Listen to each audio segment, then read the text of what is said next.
bro. Cause, like, come on, Walt. Like, I hope he don't fall back into that. Yeah. He might need to go back and play football, man. Keep his time occupied. Mm-hmm. But he got caught with the okey doke, ain't he? Who? Waller, that's why they bust up. He got caught slipping slide. He did something. Or whatever he did, nigga, he need to try to work that out, bro. Go on back and try to work it out. Yeah, that boy tripping. I just hope he don't slip back into that to the old Waller. No, you ready, Jake? Ready? Yeah, push him, man. Go ahead.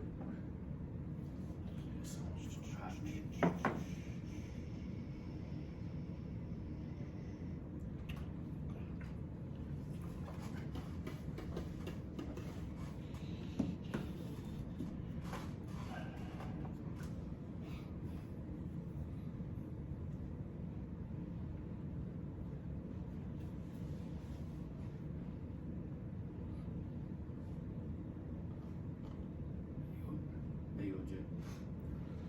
All right, we back for another episode of the Arguing Brothers podcast. Fellas, how you doing today? We good, baby. Yes, Give us sir. a round of applause. Yes, sir. Yes, sir. Glad to be What's back been in the going on, building. man? Enjoying this summer. I know it's been an It's hot eventful now. summer. Yeah. It's been already an eventful summer already. Good, but in a good way. Yes, sir. Just You getting know what I started. mean? We got our last few sports events Ain't lying. happening this week outside the Olympics, and there's going to be a slower summer for everybody. Yes, So we sir. get outside and enjoy ourselves. So we're going to do the same thing for ourselves. But right now, we're going to go ahead and talk about the NBA Finals and what's going on between games 1 through 4 and our thoughts on what we're going to see game 5 in Boston. So D, start it off, man. Give us your thoughts on what you've seen so far with the Celtics having a 3-1 lead, with opportunity for, I think, last night to put them away, but did not. So give me your thoughts on the series so far.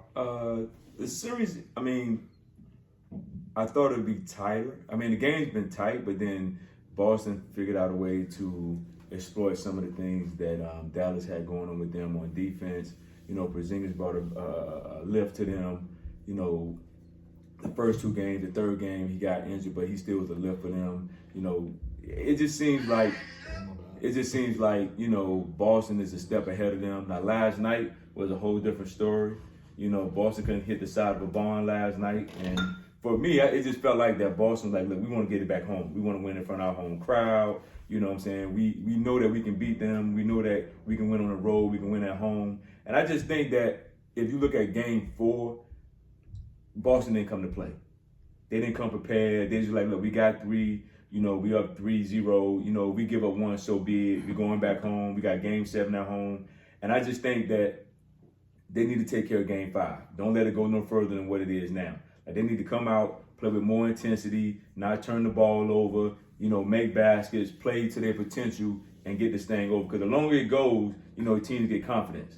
And no one ever came back from a 3-0, you know, deficit, but it's going to happen sooner or later. And you don't want to be that team to lose the championship when you've been up 3-0. So I think Mazzulla, you know, Tatum, Brown, the whole crew need to get together, get back focused to where they were focused on the first 3 games and get the dub on Monday.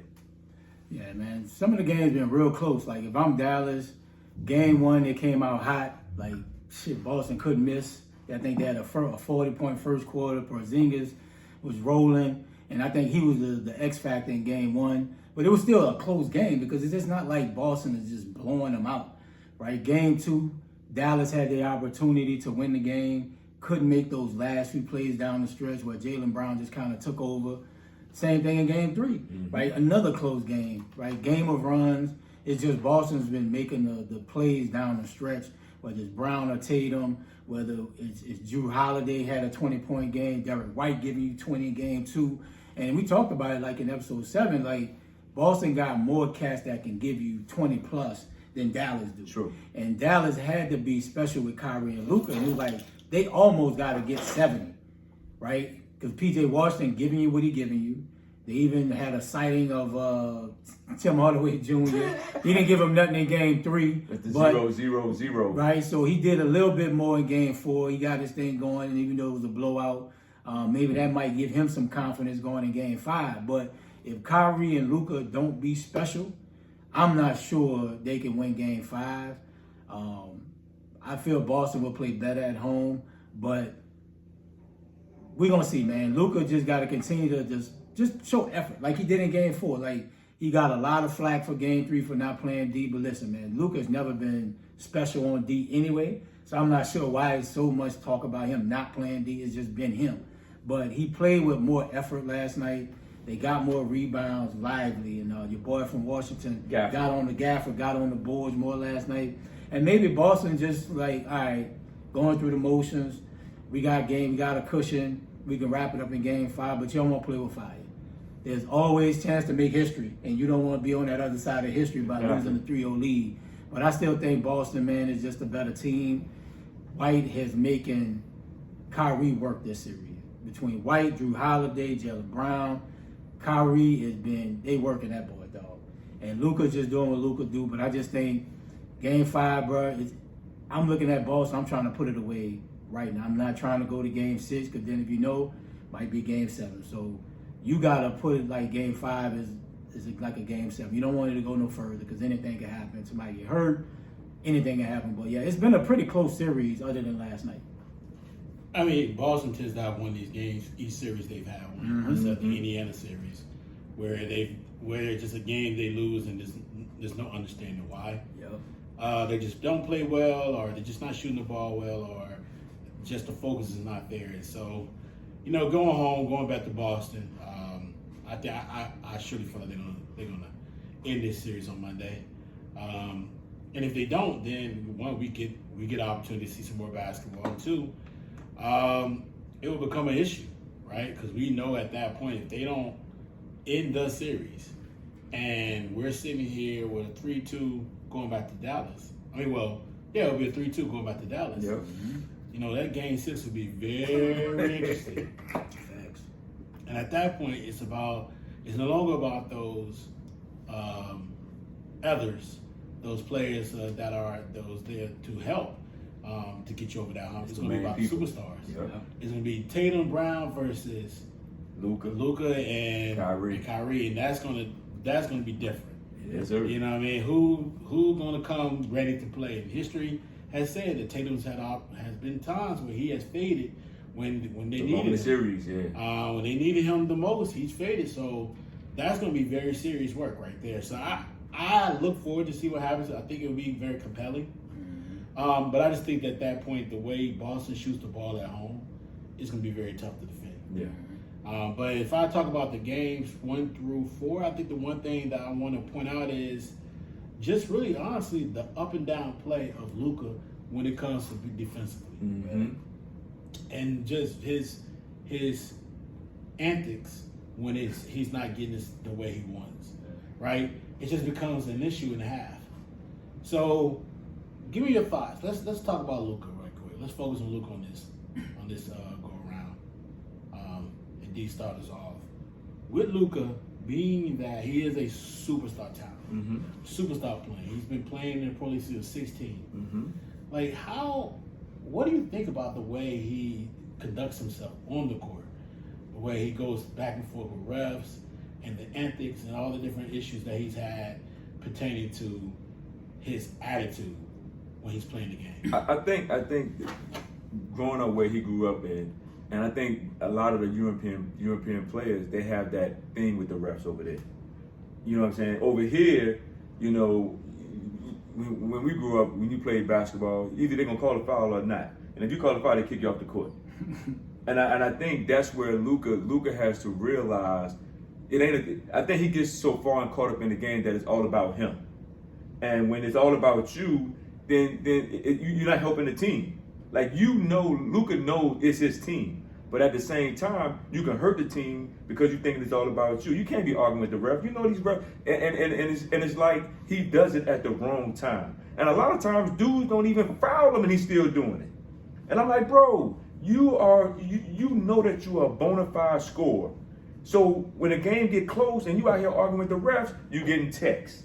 You Karam, your guy down the floor getting buckets, you still sitting on the floor looking around like, yo, he fouled me. No, get your butt up. And I think that's what he's forgotten.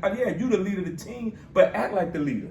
And I think Luka, from a young age, has been getting away with that stuff over there playing in that league that he's been playing in over there. But when he got here, he got that realization, like, man, we don't care who you are, where you from. We not calling the foul. We not calling the foul. And I think I think that's hurting the team, and even the people, in Dallas see it. Like, dude, come on, bro. Because a lot of times Dallas probably would have won a lot of games, even more, or been a lot of more games if he would cut the antics. They got back in the game, game 3. They got back in the game, but he falling down, fouling unnecessarily, which cost them points. And then you foul out the game in the crucial time of the last 3 minutes. You can't have those kind of mistakes. And I think Luka needs to grow up. That's just the bottom line. You're a grown man. Dude, you've been playing this game for years. You've been playing this league for the past, 4 or 5 years? Dude, you should know off the bat your team needs you, because guess what? If you foul out, now leave everything on Kyrie. You don't have the scoring that Boston has. So you making it harder for your team when you foul out or when you commit dumb fouls. So I think he just needs to grow up. I think he really do needs to grow up, because it's an issue now, but the longer he play and he doesn't change some of the things, it's going to be even a bigger issue in a close game that they probably could have won and may lose the championship because of his antics. Man, when you've been getting your way for, as a kid, you feel like it's natural, right? Talking when he's probably playing in Slovenia. Slovenia, yeah. He was the man, 16-year-old prodigy, playing in the European Pro League. He was getting his way. And one thing about these NBA refs, bro, they prideful, right? It's a way to go about it. And I think Luka's been doing this his whole entire NBA career. It's just now when you're on the NBA stage, there's no other games on. It's more heightened now, right? More eyes are on you. And it looks bad on him. And, it only bad when it costs you games. Like game 3, him crying, him making just bad decisions, fouling people. Like one play, I think it was Derrick White got the rebound. He's trying to slap him. Like, bro, wasted fouls like that, bro, adds up. Even when he shot the 3 on one leg, ain't nobody fouled him. His dude get the rebound, go back down and score 2 points. Right, I just think it's heightened now because it's on the NBA final stage. Everybody's watching. But he's been doing this his whole career. Yeah. And hopefully, he realizes that. But at the end of the day, I don't care what your team is saying. Jason Kidd can tell you, leadership is on Luka. Yeah. Luka has to be the one and realize, okay, how the superstars gonna get calls. We know that.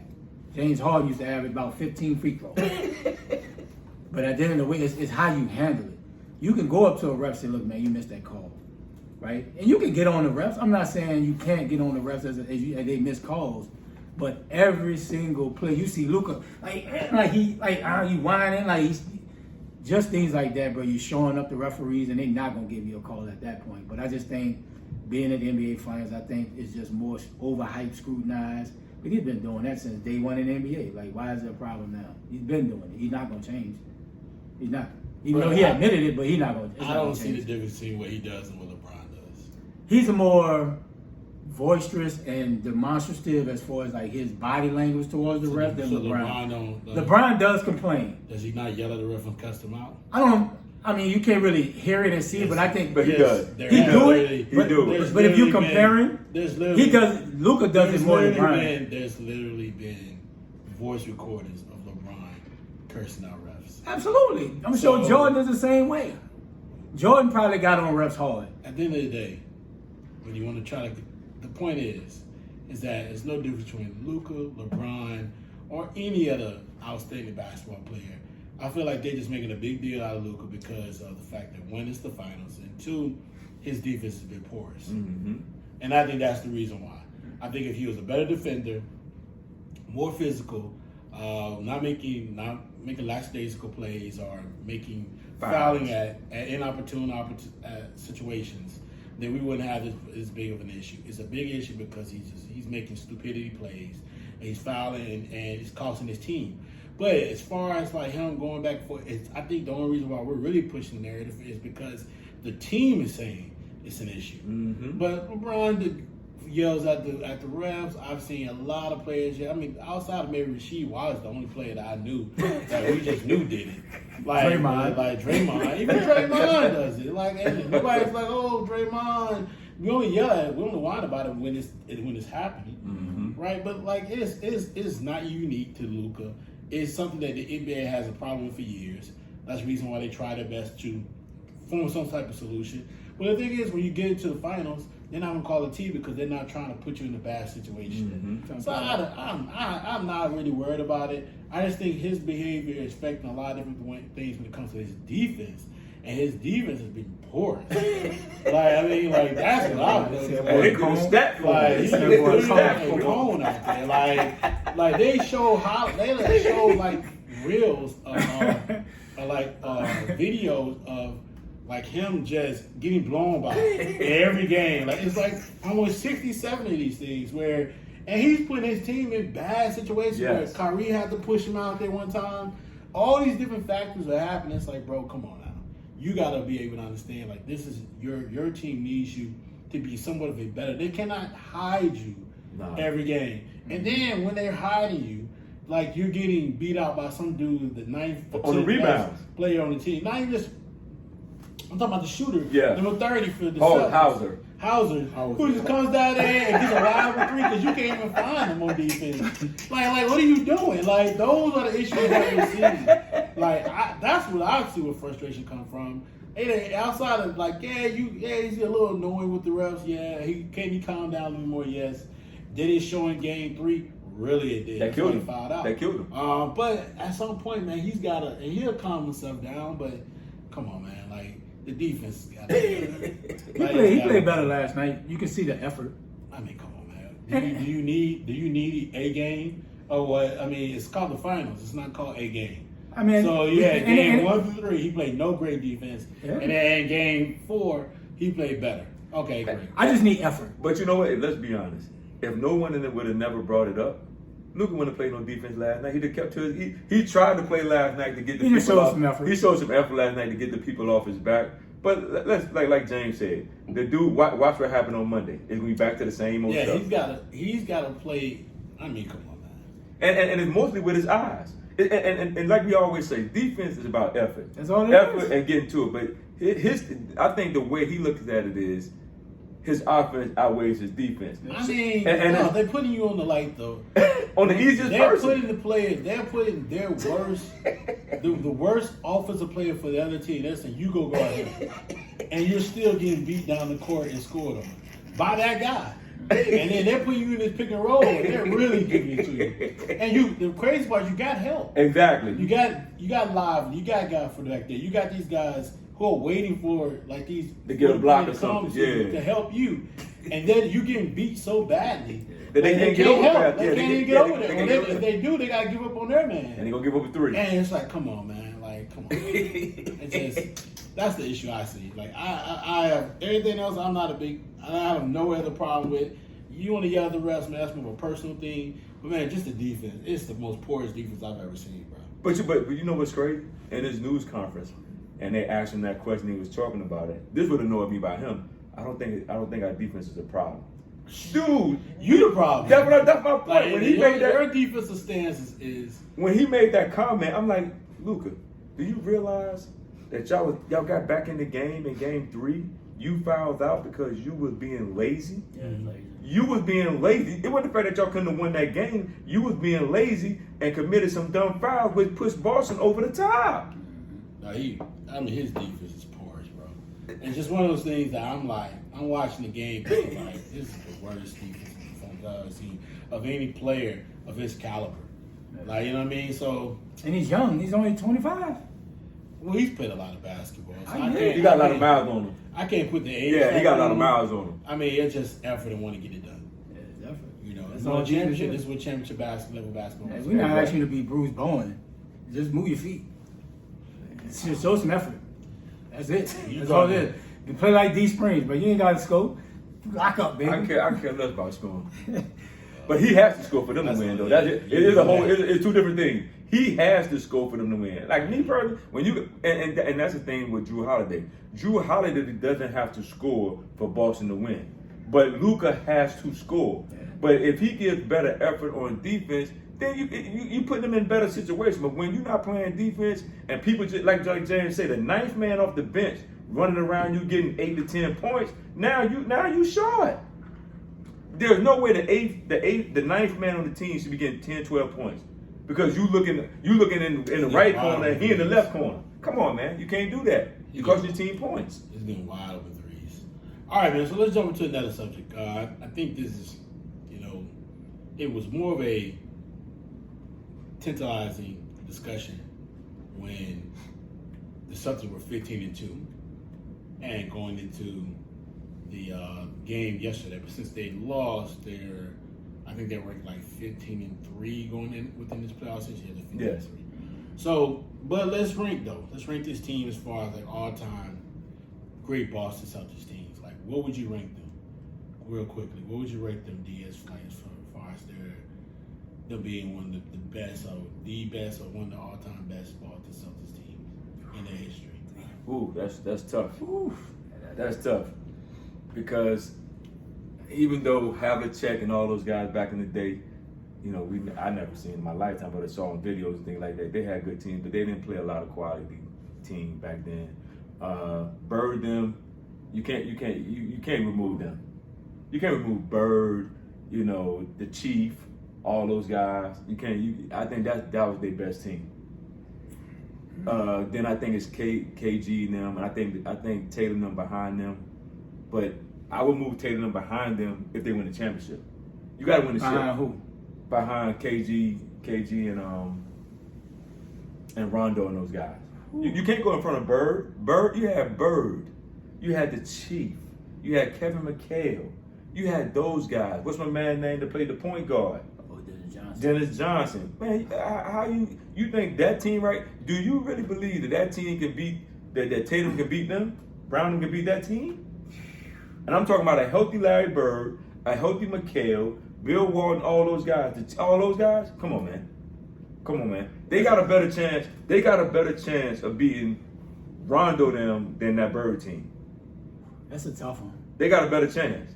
They got a better chance of beating Rondo them because guess what? They can lock up with them better. But Bird, McHale, the Chief, Dennis Johnson, all those guys, and all the weapons that they had coming off that bench, I just don't see it. They might be the third best. With the championship or not, they're the third best. That's how I look at it. Yeah, statistically, you would probably say they won. Number one, number two. But Boston has a deep history. And like you said, that 80s run where you had between Magic, Bird, the 76ers, that was the 80s right there. Exactly. Right, so Boston with 2008? Yeah. 2008. That team was nice defensively, but it's just something about this Boston team, bro. They loaded, dog. Like I said, they got cats that can lock up 1-4. Porzingis is a problem at the 5. I probably would even put them over that KG team, though. Honestly, I think they're deeper. I think they can lock up in today's NBA. They lap the league. Other than that Miami team in 2012, 2013, 80 wins, right? Like 82-3, 80-something wins in a season. No, that shit is almost unheard of. But for me, if you look at it, it's still a question mark because they got to win the championship. I think it's a formality, though. I honestly think I don't think Dallas is gonna have enough to dig out a 3-0 hole. Boston's just too good. Boston team ranking, I probably would be out of them 80s Bostons. I put them right there. I put them over that 2008 Celtics team. Okay. I just think they got just way too much more talent. They can lock up 1-5. They can switch. They got a decent enough bench. Yeah, I would put them over that 2008 team with Doc and Rondo and them. What would you rank that team? Because you didn't really rank them. You kind of just said. I give them 1, 2, 3. I think. I would put them. So if you get the 80s, they probably won 3 championships in the 80s. I think they won like 3. 3. I would put them top 5. Top 5 Boston history. I would put them in top 5 because it's hard to do the Bill Russell era because we didn't even ball. They had 12 teams in the NBA. So you just playing against the same teams. So I would put them top 5. Between the 80s team and that 2008 team, I would put them top 5. Top 5. I don't really. digging through Boston has such a very lengthy history when it comes to winning. Yeah. Winning tradition. So, yeah, I mean, you got to look at the Parrish, McHale, Bird era. You got to take. I think they had won the championship. They ended up winning like 60-some games and blew through everybody in the playoffs. So that was something that was that was different. I guess it's kind of hard to really rank them because you don't really know. I think the ranking will come probably better next year if they win the championship 2 years in a row. Mm-hmm. Like I can't really give them a run right now because I don't think they're all-time great with just winning one championship. It's like I don't think the West Navy was an all-time great team because they only won one championship. Even the run that KG and that team went through, Rondo and Paul Pierce and some of the other players. I mean, they only won one championship, and then, if I'm not mistaken, they beat the Lakers. They lost the Lakers the next year. Did they lose Lakers twice? No, they lost them once. One time? They lost them next year. I think it was a Game 7. They lost to them, and then the next year the Lakers played Orlando. Gotcha. So it's been times where I just don't see where they're. Yeah, I just can't. I can't put them like an all-time great team. You got to win multiple championships to be an all-time great team. Mm-hmm. Otherwise, you're just a one team. So 1 year team. So I don't have them ranked at all. That's an all-time great team until next year. If they pull it out next year, then yeah, let's put them out there. They can be listed as an all-time great team. But if not, then I don't see how this question even has any substance to it because they really haven't done anything. And it's been like this for a while where we haven't had a repeat champion. True. So if they're as good as we think they are, they should repeat. You think they'll be the favorite next year? Of course. Yeah. Of course. I mean, Denver's going to probably make some moves. They're going to make some changes, but they're going to probably be very strong next year, too. Got to put Minnesota. The run they had was pretty solid. Dallas is going to come back with a lot of time. They're going to know next year what to do to better their team. The East is going to be, you have to figure out whether Dame and Greek is going to figure it out. Yeah. Philly's looking to make some moves. They're gonna bring in some talent at the 3. This should help them. Mm-hmm. Yeah, when you look at the East, it's just Boston, Philly, and Milwaukee. Miami always there for whatever reason. I think there's gonna be some big changes down in Miami. Miami always tough. They're gritty. Like for some reason, they just grind it out. And you look at it in the playoff, they find a way to at least get to the second, third round. What you do with Jimmy after these comments with Pat Riley? That's gonna be a problem. See, bro, it's hard to gauge that because what Jimmy are you getting, right? Yes, Jimmy is great. Jimmy shows up in the playoffs. He's been hurt, but he part-time. Mm-hmm. Like I can't give up all these pieces and all these picks for Jimmy to be playing 50 games a year. That is tough, dog. Like you got to build that continuity throughout the regular season to get to the playoffs to go through these wars. I can't have you just show up in the playoffs and think we're going to win a championship. It don't work that way. I think that, you want to be, the struggle is it's a lot tougher to go through the vigorous playoff schedule when you're the 8th seed. Mm-hmm. And that's been the issue. They've been like the 7th or 8th seed, right? They went the past 3 years. And that's kind of like what the issue is. Like you don't want to have this gauntlet. You had to go through every single year. Yeah, it's tough. And so that's going to be tough. Well, Boston getting better. Milwaukee, hope they figure it out, and Philly make it better. You're gonna that top and the Knicks, and the next team who maybe get a superstar, right? And we gotta figure out what's gonna happen to Cleveland. We don't know what's gonna happen, and then it's gonna be some shift with Atlanta. Are they gonna trade Trae Young? Would he be still on the East Coast? Yeah. Those type of teams are gonna there's gonna be some figuring out through the league in the NBA, so it's going to change a lot of different factors. So we're going to see a lot of teams having to figure out where they're going to go moving forward, right? So, all right, so let's dive into, let's give our thoughts and prayers and have a quick conversation about the logo, Jerry West. Mm-hmm. Ray, when you first heard of his past, what's your first thought of Jerry West and his legacy and what he's done within the NBA? Man, one of the greatest, man. Probably the all-time greatest all around from player to executive. Nobody has done it like Jerry West. The Lakers can probably give all the credit in the world, making that trade, getting Kobe, convincing Shaq to come from Orlando to LA. That's 5 championships. Righting the ship with the Clippers, getting them kind of moving to where they're kind of contenders. And, his game for itself, the dude was 1-8, 1-9 in NBA Finals. Like, he lost and he was that guy, dog. Like, you don't become a logo of a National Association basketball association without being that guy. Man, we lost a legend. And I think people will give him more credit for his executive because that's what we see, especially our age group. We didn't see him play. But if you look at YouTube, dude was a scorer, all-time great, man. And they lost a legend, man. Like I said, just from his basketball acumen of being able to forecast the future and see greatness in different players, that takes a talent. Because it's easy to say, okay, man, that guy's a star. He's LeBron James, or he's Shaquille O'Neal dominating college, high school. It's easy to see that talent, but to make that trade and see Kobe didn't have that buzz like coming out of high school out of Lower Marion like a lot of these kids have now. I'm gonna make that trade. Yes, he did. Because I don't think he had the buzz like that. He wasn't making covers. Yes, he did. Like, what are you talking about? I don't think he had that buzz. Like, He was player of the year. What are you talking about? I don't think he had the buzz, and then we can. That's a debate. That is not a debate. But, what are you talking but about? I'm saying, but if That's he was not a debate. But if he was that guy, why would Orlando trade him? Trade who? I mean, that's Charlotte. Why would Charlotte trade him? If he was that guy. First of all, Charlotte traded the pick, not him.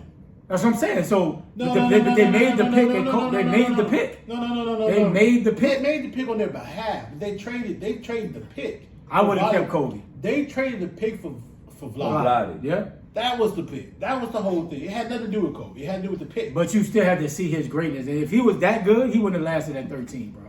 You don't be What player did you back then? What player went outside of KG? What player went that high? I don't know. I have to look and see who in that draft. I think Kerry Kittles was in that draft. Kerry Kittles played in college. I'm just thinking of the players that was in that draft to where if Kobe was that dude, he would have went higher. How? What you mean how? About? You just said he was player of the year. He just came out of high school. Though. What are you KG talking came about? out of high school. Jermaine O'Neal went higher than him. But So that's what I'm saying. So you can't just say, Jermaine O'Neal didn't go through the same, came out the same draft. I'm He not was talking about 96. We're talking about him being the guy coming out of high school. You say he was player of the year. What does that got to do with what you're talking about, though? I just said if he was that guy, he would have went higher in the draft. If he was that guy, he wouldn't have got picked at 13. That's all I'm saying. This is why your point doesn't make sense.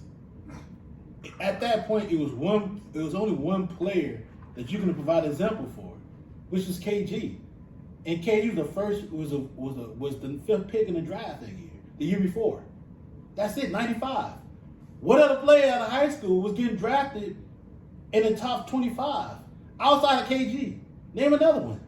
It wasn't not 95, 96. So No. then, therefore, him getting picked at 13, whether he was the guy, he was that guy coming I out of don't high think he had the school. buzz like that. Bruh, it was only so many players. It was Tim Thomas. that Tim came Thomas had out- no buzz than him. But he was the number one player. Yeah, Tim Thomas. But Kobe was still top 3. And Tim Thomas decided to go to college. Yeah, he went to Villanova.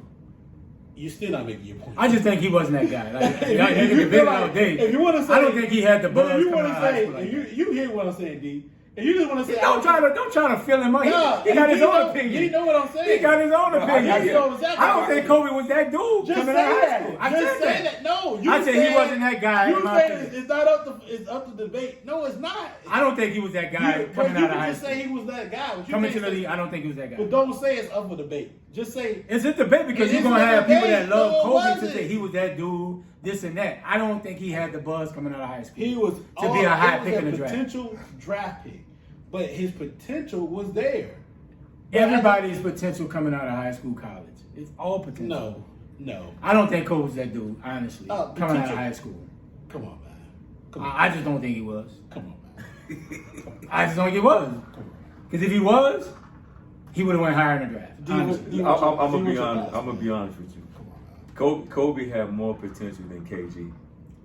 If you want to look at the whole landscape of basketball, KG wasn't no Kobe. No, answer the question. So you think he had the hype coming out of high school? Yes. No. Yeah, people were talking about Kobe coming out of high school. If you go watch the documentary, it laid it out for you. It laid it out for you in the documentary about Kobe. Kobe did have all the buzz. Why he ain't go high in the draft? It doesn't, because it's all about who you want. Right. It's no different. It's no different when you have a football draft or NBA draft right now. You got some cats who are so great in college, and they don't go with the late in the draft because they don't. It's all about who the GM picks. We sit here and talk about this all the time. We talk about this all the time. Well, who we might think that is nice and is great, and somebody take prime example. Deshaun didn't go number 1. What, Watson? Yes. Guess who went in front of Watson? I think what's his name? Did what's his name go in front of him? Mahomes? No. No, you talking about the dude from the Bears? Dude that went to North Carolina. Oh, Mitsubishi. Mitsubishi. So that's my Why point. did Mahomes come out that draft? Yes, but He came after him, right? Yeah, no, I thought he did he go did. before him. Who? No. Because no, Mitchell went 11. No, Deshaun was Mahomes 13. went 16. No. He went 15, 16. No, they traded up for Mahomes. He went No, he 15, was- no, he 16. They traded up for Mahomes. It was 11 because the Saints were drafting 12. They traded up in front of us. That's how we ended up with Lattimore. Yes, they did. He was top. I think it was 11 pick. It wasn't 16 Because Texas traded up for what's name for Watson at 13. because we drafted Lattimore at 12. Yeah. We was gonna have Mahomes ready to go. KC jumped us. I'm just. Yeah, he didn't go 15. I think he 16. did go like before. He went before Watson. Watson went 13. Yeah, Watson he traded because the Texans traded up Watson. He went 13. I think Mahomes went 11. yeah, I think it was 11. But I get what you're trying to say. I get what you're trying. He was 10th. Who? See, I know it was something like that. But Lattimore was 11. what I'm saying is, we sit here all the time and feel like you said that you don't feel like he was the guy. Well, hell, it happens all the time where we might think somebody's nice, but they pick somebody else. So Kobe had the buzz. They just took other people. That's just how it works. Yeah, And he had the buzz. it's But literally a documentary. Yeah. I think the guy from Adidas was talking about it. Sonny Vaccaro. And he said that Kobe was that's that dude. that's why I'm not understanding. There is no need for a debate that Kobe was the guy. A lot of people felt like Kobe was his potential, what he was going to deliver. He was like 6'5", handles, movement, jump shot, driven. And a lot of people thought, and it was a doc, like people were hoping that he wouldn't go to a certain team. So it's out there, right? And a lot of people thought Kobe was going to go a little earlier, but it still was a stigma on high school players. Yeah. KG was a little different because of his size, height, athleticism. A lot of people didn't. You talking about Jermaine? Jermaine Hill did not go high. Jermaine Hill was late. He actually went late to the Trailblazers, late in the draft. he went real. He went really late. Yeah. So when that's a lot of people were surprised by that draft pick because they still had Rasheed Wallace at the time. Mm-hmm. And he sat the bench when he didn't even sat walk the bench for a like while. 2 years. Exactly. So Kobe's the guy. And I ain't the biggest Kobe fan in the world, but I will give Kobe his props for that. He was the guy. I think we got totally off topic. Jerry White saw something in him though. But He did. He saw something. yeah, in but him to make that trade. But give your thoughts on Because Jerry Ryder West. was rolling. But give your thoughts on Jerry West. With Jerry West, when you have everybody, the greats who have played this game, to come out and give their what they felt about him when he died, and like I said, I was surprised. Like, damn, Jerry West died. Like, because you see him at the games and stuff, you think, okay, the dude is good. You know what I'm saying? He gonna be around for a minute. But and when he died, I'm like, wow, like, okay. And then when you hear all the people who poured in to talk about himself as a person, I think that's the difference with a lot of people. He was a good guy. He was a guy that, saw, like Ray said, saw potential in players. He tried to do the right thing. He tried to build like just everything around whoever he worked for. He tried to build and make it be better than what it was when he got there. And I think that's what, with anything, your name as a person speaks for itself.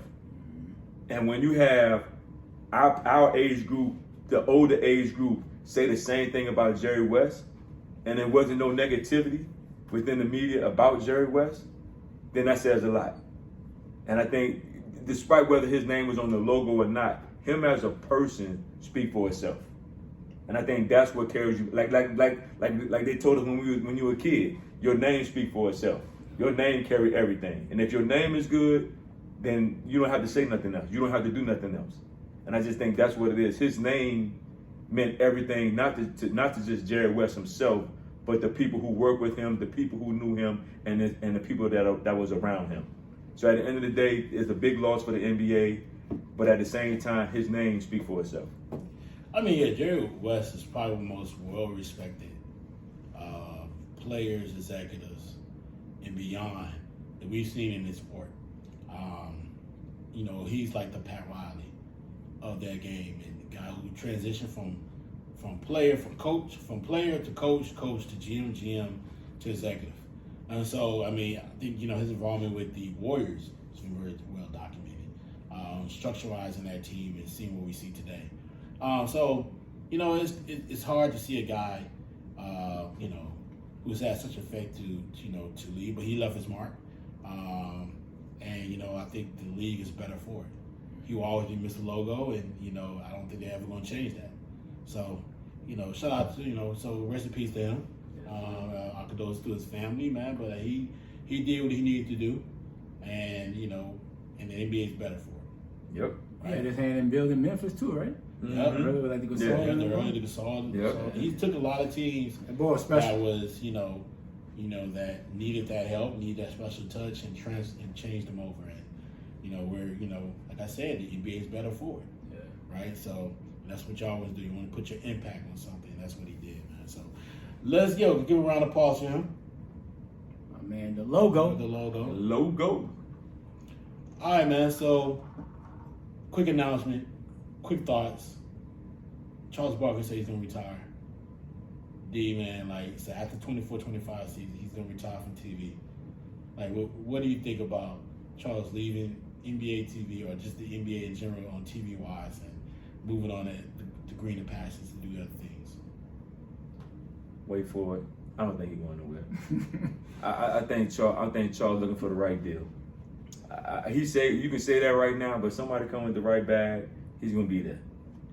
So until next, I will wait for it till next basketball season, because I think he's gonna be back with somebody. He's just trying to find the right bag and be with the right station that's gonna fulfill him.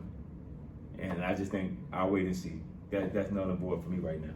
Yeah, when I saw it, I thought about money off the top. Like, everybody has a number, and when you breaking up that synergy of him, Ernie, Shaq, Kenny, they got a special bond. And moving to a whole different network, if they get picked up by the different network, things could change, right? Like Turner, they can just do whatever they want. They can, sometimes you would see Charles curse every now and then, him and Shaq going back and forth. But, it was a great run. Everything comes to an end. It was on TV going into next season, be 25 years. And 25 years for him. Yeah, 25 years from 2000 through next season. And if he don't, man, it's been a great run. Dude, funny, right? He gave his honest opinion. Even players will get on Charles for being critical of them. But he's definitely going to be missed on TV, man, whether he comes back or not. He's had a great run in television, bro, because a lot of people don't make it 25 years on TV. Yeah, I think he's done. When you make a statement like, it doesn't matter what happens, I'm not coming back. He said he's been having meetings with, a lot of the other TV organizations, whatever the other organizations, saying that he's not coming back. He's done. And I respect that, man. And sometimes you got to know when it's time to move on. Yeah. And I feel like that's where he's at. Man, we appreciate them. We appreciate the inside the NBA. It's going to be tough not seeing him next year, but things do change. Mm-hmm. And so hopefully they're ready for that and the organizations are prepared for that so people can make sure that we're still getting some positive, great television that Charles, Shaq, and Ernie, Kenny, they all provided for us. So, but man, listen, man, career, job well done. So let's give him applause. Who would you replace him with? Draymond. Draymond's good. I think Draymond would be a good addition to that team. Yeah, he's gonna give his honest opinion. Yeah. I think he's gonna have to retire. He's a little too honest. But that's why Minnesota didn't want to come out. Draymond was on it that night when they beat that one game. I forgot what game it was. Yeah, they didn't come out. So like, nah, I ain't doing that. Draymond was saying too much about. He was talking about boy, Rudy. Yeah. They didn't like that. And there's a couple other teams that they want to come out from the media because they're just doing a little bit too much. So he might be too harsh for them. Well, I think if he's not playing, it works out better. But when you're playing, it's kind of tough. Yeah. To be that critical. All right, man. So like we saw what happened with the Lakers. Yeah. My man from UConn, your boy from UConn. said Oh, he's Danny. not going. Danny's not going. You happy? I'm sure. So let's get our thoughts. Where should the Lakers go moving forward? Start us off, D. Sure, I don't even know. That's your team. That ain't my team. That's Raiders team. I'm No, a you the LeBron Lakers guy. fan, man. I thought you were the Lakers No, Key and Raiders Laker fans. I'm a LeBron guy. Put it on wax, man. Man, I'm gonna be honest. I don't know where the Lakers go. They're gonna have to get somebody that with a strong mindset. They gotta have a strong mindset. They gotta figure out how to work that rotation. 'Cause like you said, the Lakers don't have too many moves that they can make to make that team better than what it is right now. I don't know, man. I just think they're gonna have to get somebody with a strong mindset to deal with LeBron, to deal with AD, to know how to make adjustments within that team, and hopefully get another superstar, get somebody that can help them down the stretch where they're lacking in defense, or when LeBron go to the bench and it's just AD out there, another score. Trade Man, D'Lo. cut the BS, bro. Do you want JJ as the coach or not? Nah, Okay, that's what I want to hear. I don't. I don't think JJ ready. I don't think JJ ready. Okay. I just don't. I don't think he's the answer. Okay. So who's the answer then? I don't know. Actually, I really don't know who the Lakers can get. I mean, you got to get. You know what? Give me Adrian Griffin. Okay.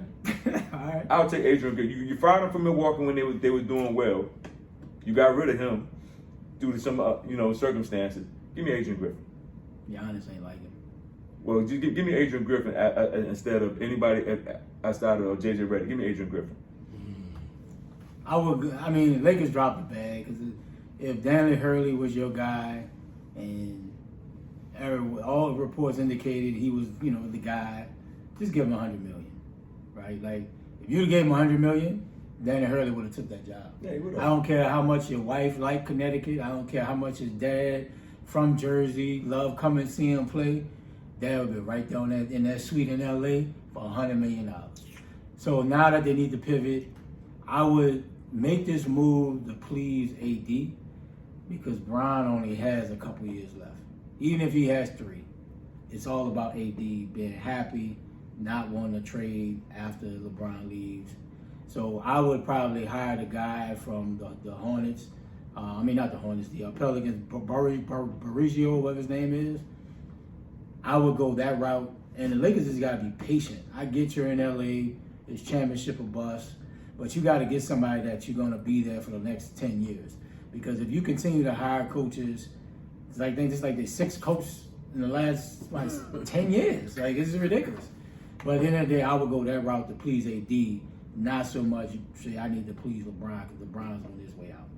So that's the way I would go. I wouldn't go with JJ Redick. I would go with the kid Barigio. That's at the Pels. That's what I would go with. Yeah, I don't know really where they're gonna go next. I mean, AJ's inexperienced, but that's LeBron's guy. You're in a tough West, a lot of talent. I think you got to figure out what you're gonna do with some of these role players that are not, cutting it when it comes to, especially when they get in the playoffs. Yeah. They're in a tough situation, man. LeBron's got like maybe a year or 2. I just would let LeBron go. I think that's the problem. The struggle is they don't want to start over. Yeah. And the problem is you can't start over with LeBron. Yeah. And LeBron-led team. And so at this point, it's best to just move on. Tell LeBron we're not going to take JJ. Go ahead and move on to another team. And that's where you guys can start your process of starting over again. Because it's just not cutting it. Yeah. And this is not a championship level team. And JJ Redick's not going to make this a championship level team. It's not. They're not. So it is what it is. It's time to start figuring out what they want to do moving forward. That's my thoughts on it. I just don't see anything else. I don't think they know. Yeah. I just think they just think it's championship every single year. And Yeah.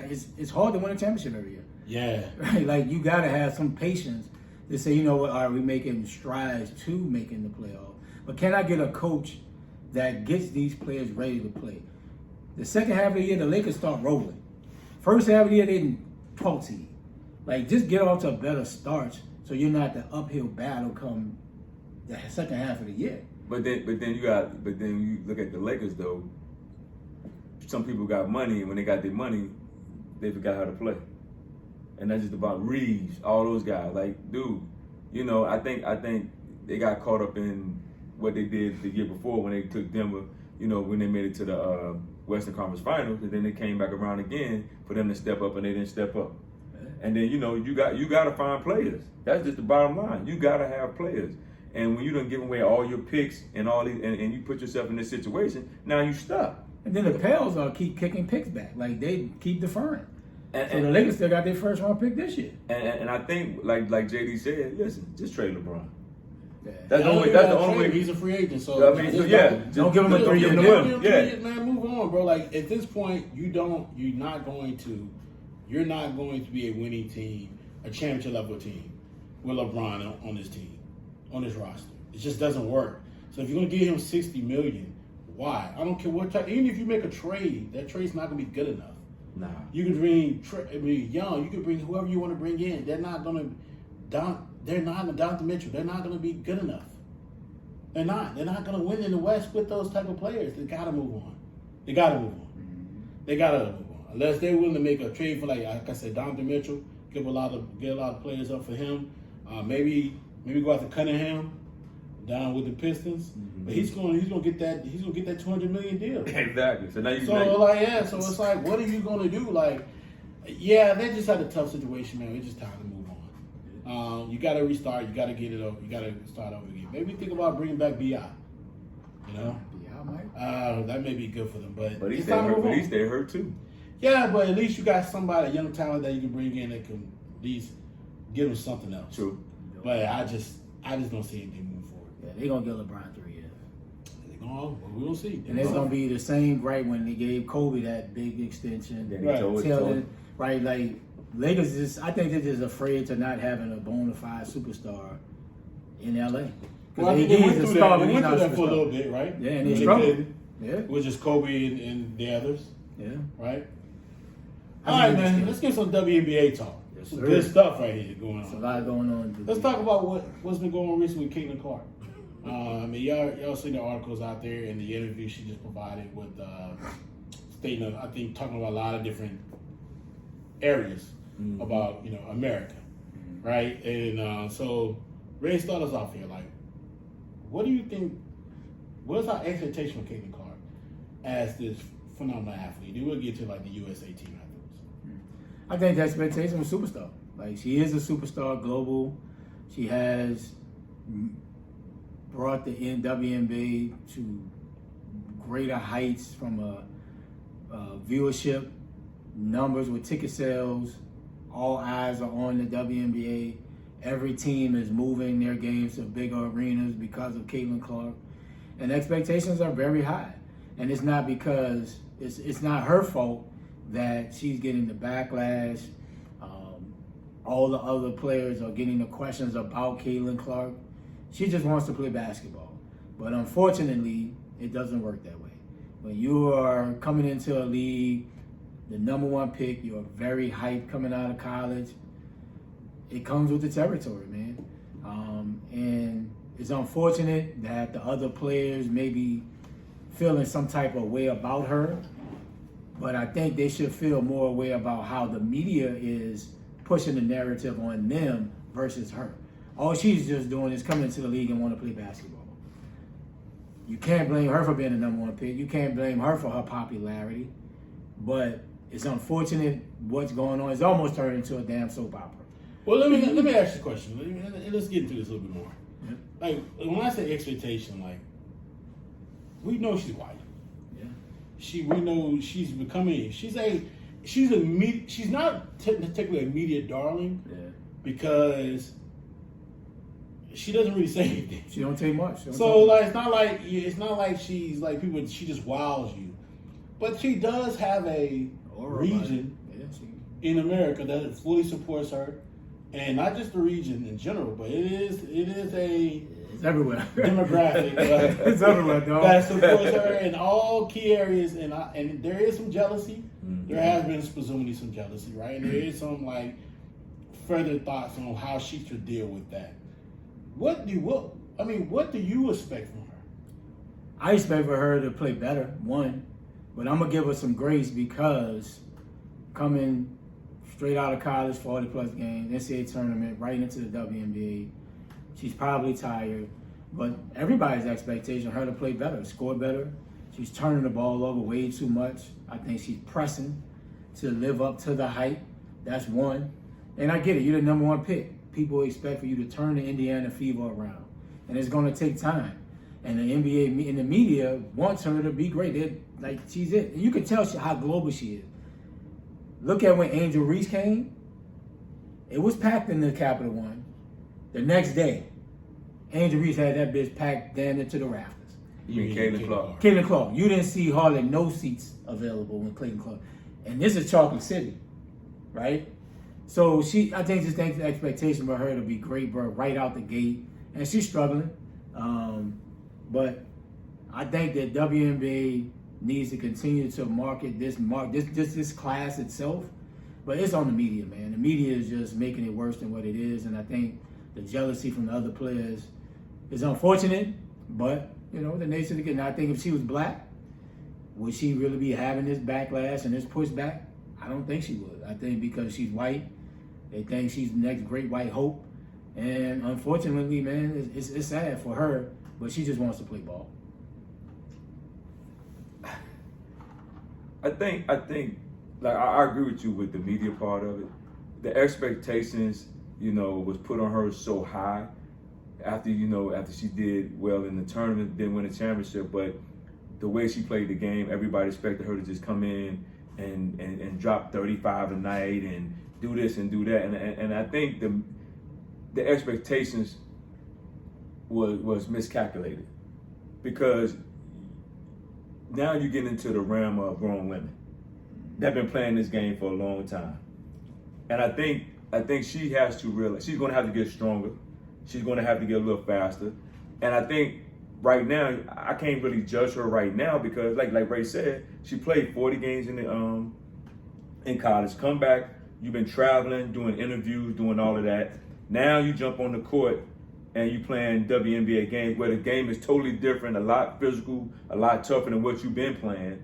And I think you at least got to give her a year to get her legs up under her. I mean, don't get me wrong, she's a great talent, but you got to at least give her a year past. Then next year, because now what she's going through now, if she's not better next year than what she is now, then now it's a problem. I think that then it becomes a problem. Can she be that superstar that everybody want her to be? So I think this year is a learning lesson. I will make the judgment on her next year because, I mean, right now, she's still young. You know, she's fresh out of college, you know, dealing with women who've been in this game, who know the physicality of the game, who have played this game for a couple of years. You know what I'm saying? Yeah, she's been playing all her life, but she ain't played against people this way. So I'll give her a pass this year. I'm expecting more of her next year after she have a full time to get stronger, get faster, and to get the ground beneath her feet. Listen, I don't care how she played this season. The team's not good. The emotional leader of the team is Elena Boston. She had probably her best game the other day. Mm-hmm. The team's not a very good team. They need some more help. So they won't be the number one seed next year. That'll be the Mystics. They'll be not number one. They'll be the number one draft pick. They ain't won what, 2 games? games? The Mystics. But they'll be right behind them too. So we got to realize the team's not good. Now, what I'm more trying to figure out is, like, what's the expectations from the residing players of her? Like, do they want her to speak on social justice? They want to speak on different things, like different levels of area cares that are happening in America, like whatever, like different liberties, and I mean, whether they want to talk about, you know, different level of sexuality, like, what do y'all want from her to speak about? When she has been very on record saying she's about playing basketball. Mm-hmm. You know, she had to come back and follow another statement to just clarify the last statement. But I was like, what are y'all expecting from her? Have you sat down with her and had these conversations?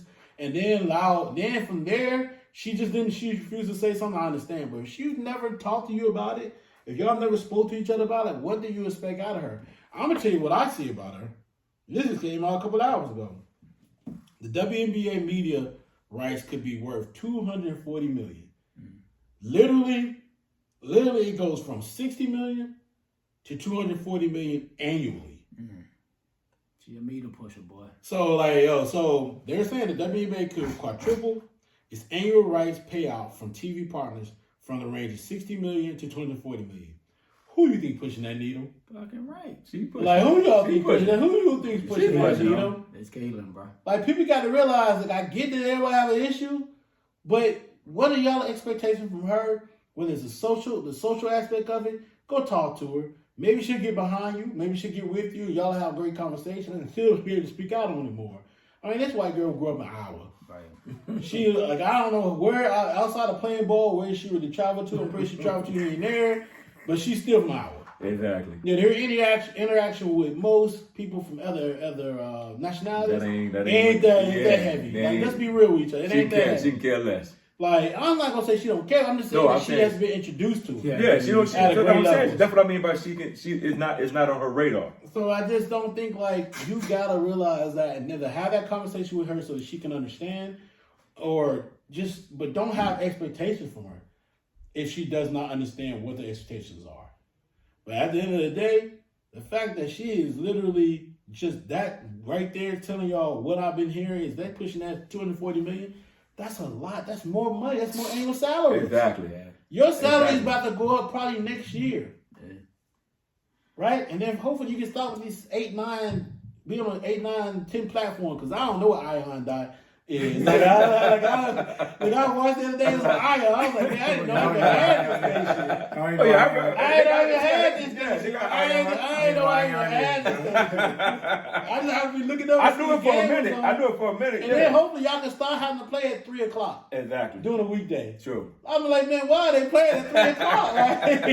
Like who the hell can watch this game at 3? And two, you can stop like a lot of these young ladies who get drafted in the first round.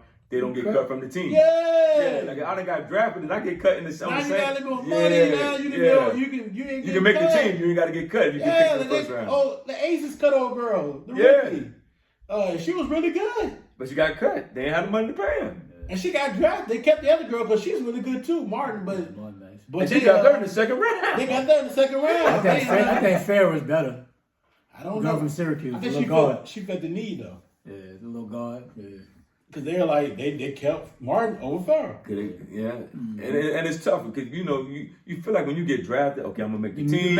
I'm going to get a year in to show my skills and hopefully, I can remain with the team. But, man, you get drafted. That's what happened to one of the young ladies from South Carolina last year. A couple of them. Yeah, they got drafted in the first round. Hey, we can't work with you. You got to go. It's unfortunate. So it's crazy. But I think with the expansion, I think that'll help.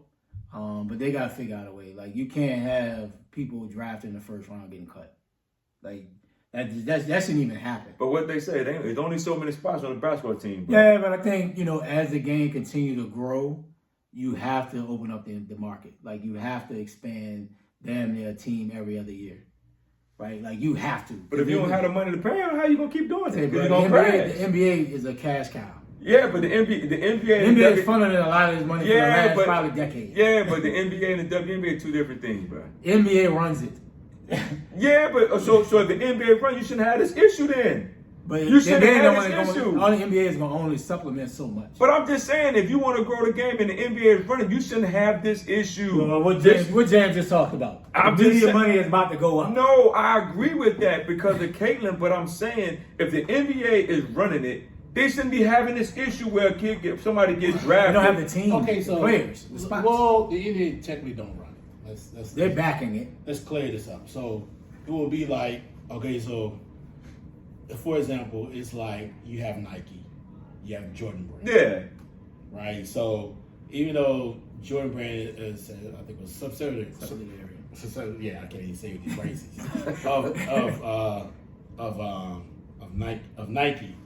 It's still a thing where they are independent companies. Yep. And so the WNBA is an independent company. It still has to work within its own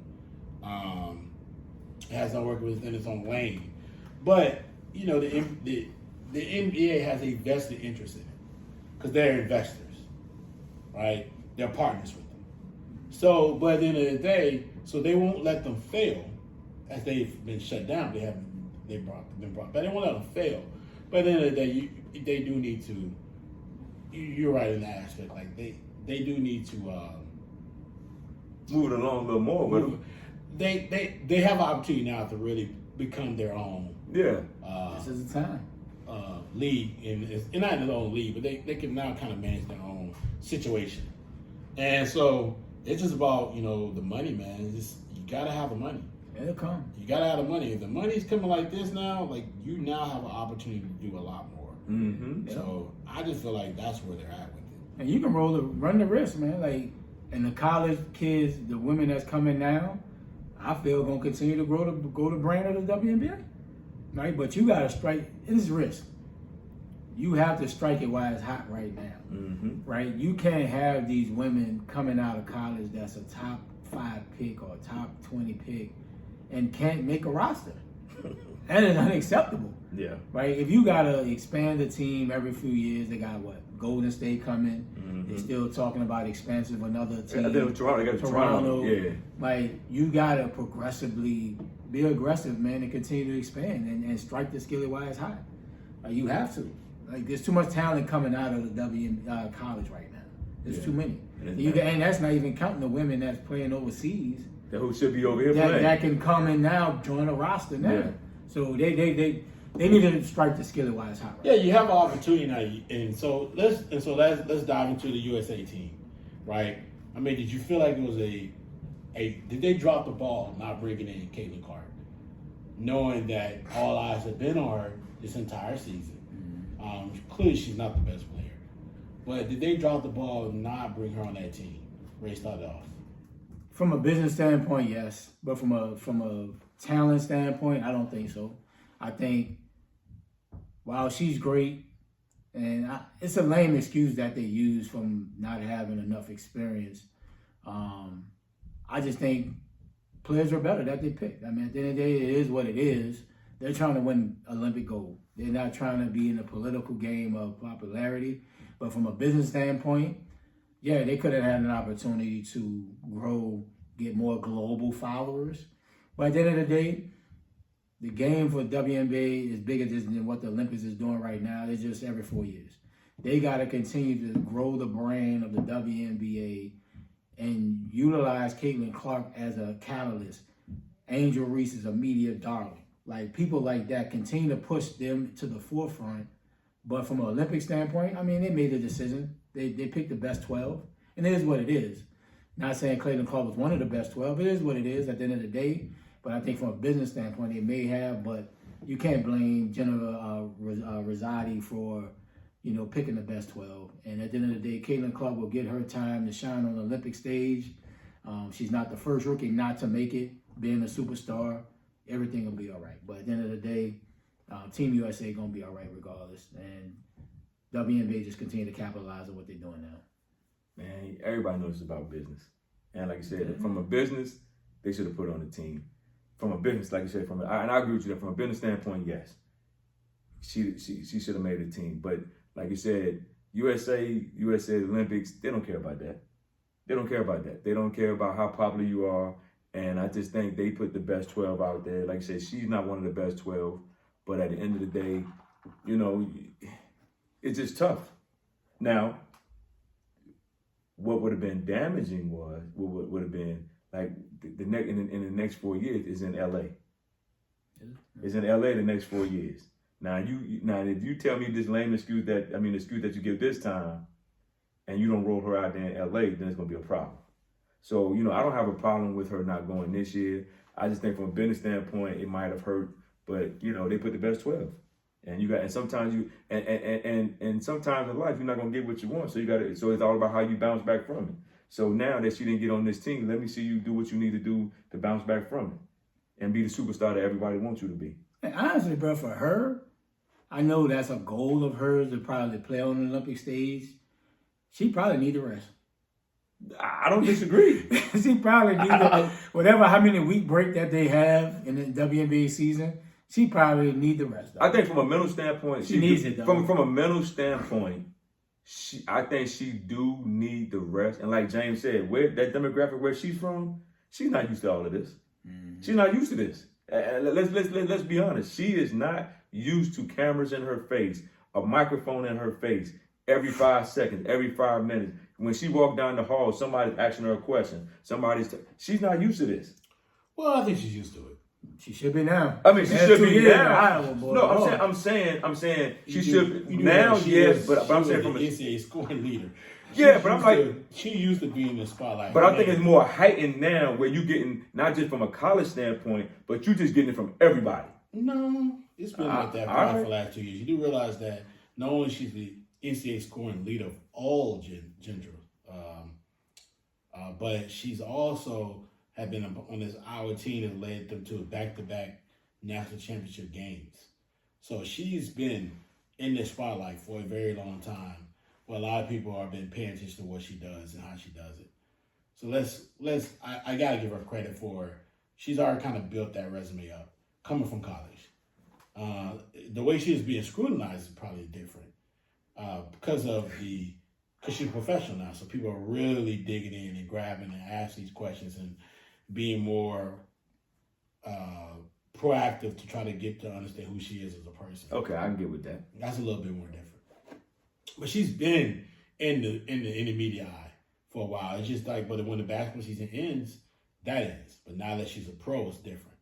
Like the basketball season's going to end, they're still going to be on her, talking to her and reaching out to her and trying to figure out, other ways to bring her in because she brings attention. Mm-hmm.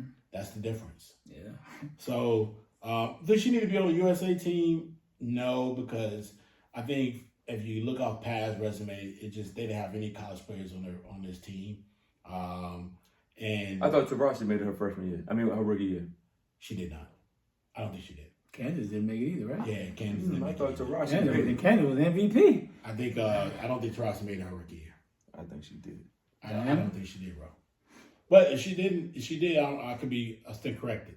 But we're talking about back then. Taurasi is also 42 years old. So true. We're not. Her rookie year was 20 years ago. So let's talk about the last 2 years. Or let's this season. They have no rookies on the team. True.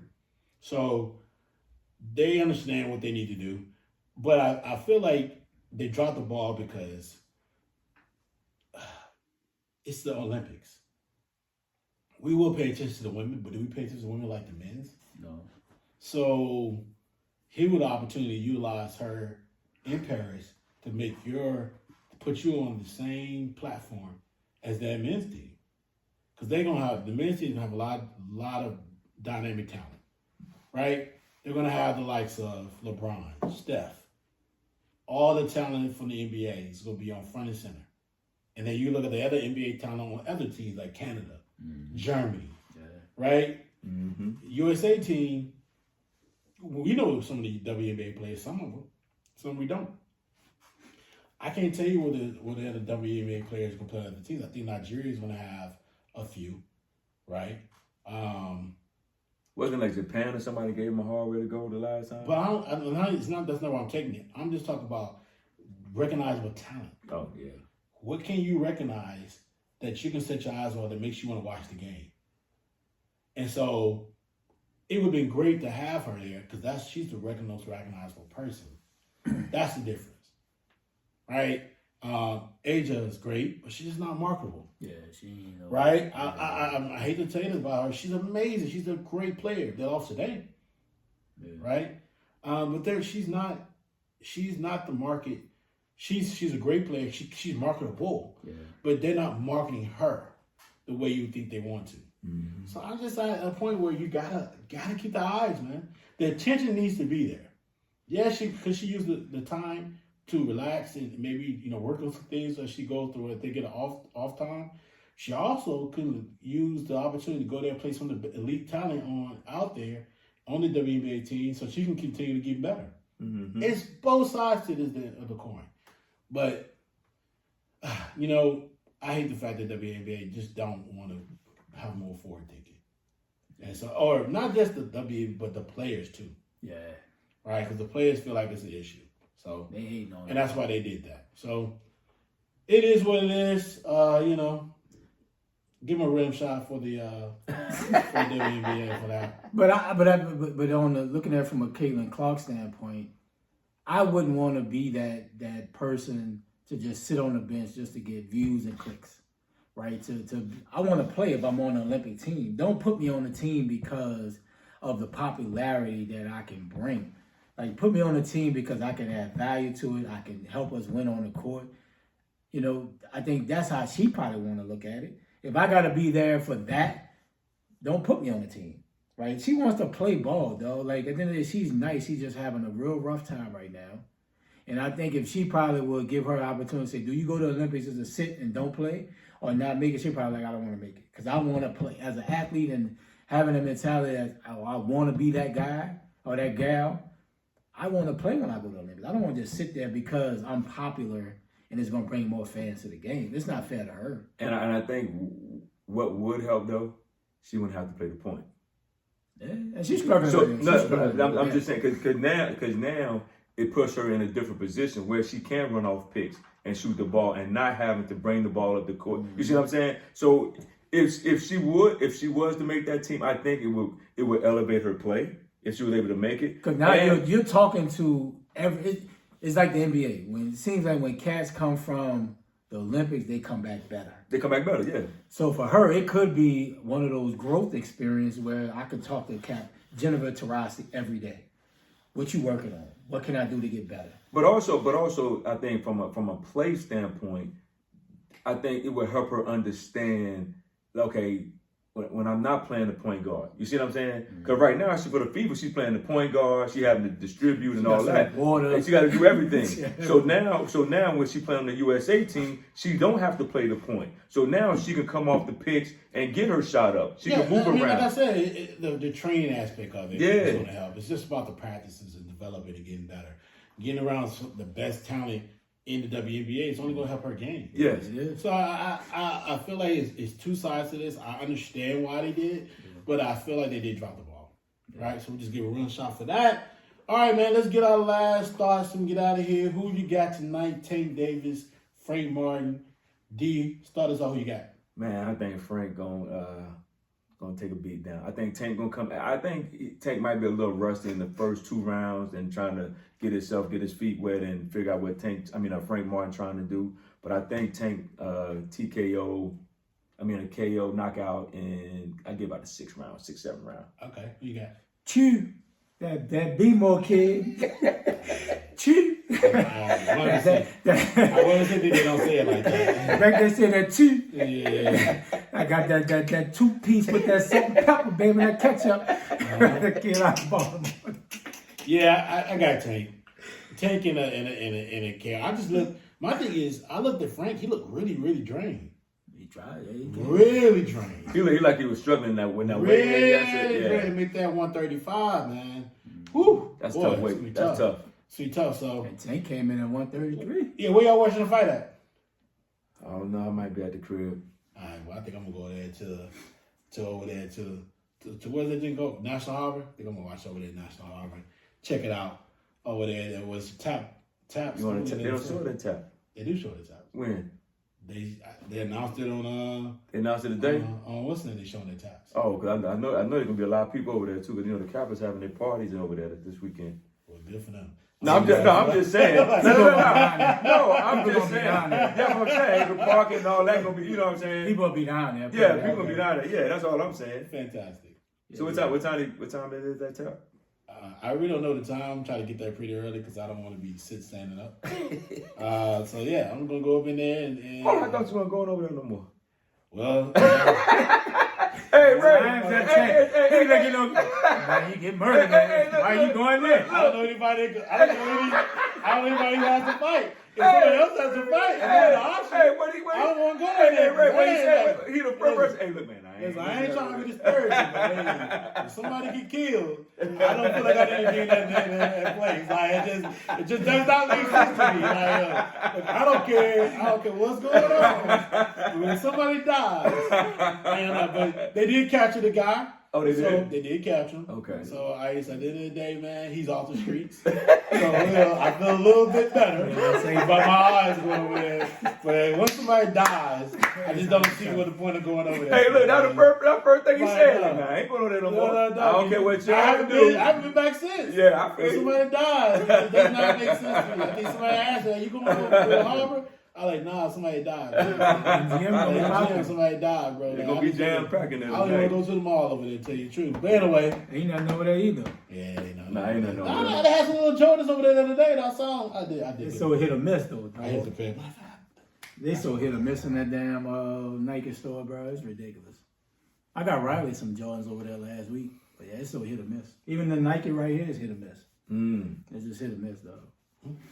I'd rather just go some shit online and just call it a day. I fit it, I wear it, I like it, don't I'll send it back. Okay.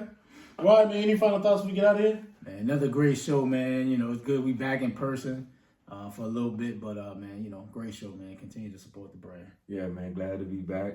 Back on the Uber trail next week. I had to ask Diamond what his name was. Man, listen, man, it's been fun with the ride with my kid. You know, we had a great time down in Clemson. He did pretty good down there. We got a 7-on-7 next Saturday, and then we got to go down to Naples, Florida, the weekend after that for the Top Gun Showcase, where he's out there with his 2029 class with kids from around the states, like 1,500 kids. So I'm gonna go see what he can do. Hopefully, he can get into this Under Armour. 8th grade Under Armour game. If he can do what he can do and put up the numbers that he need to put up and show the people that he can play. So, hey, I'm along for the ride. The kid's doing well, so I'm good. Say, bro, when you get to the league, dog, don't forget us, dog. Be like, dog, what's your name? Man.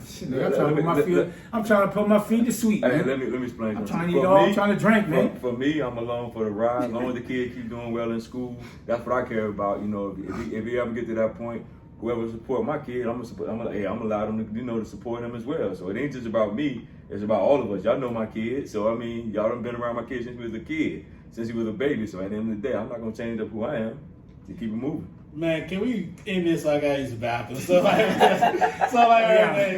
great show. Let's get out of here. Yeah, boy, out, man. Be out. Close out of here.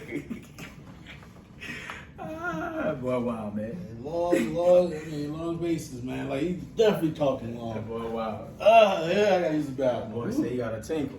Hey, talking like, yeah, Mr. Killer.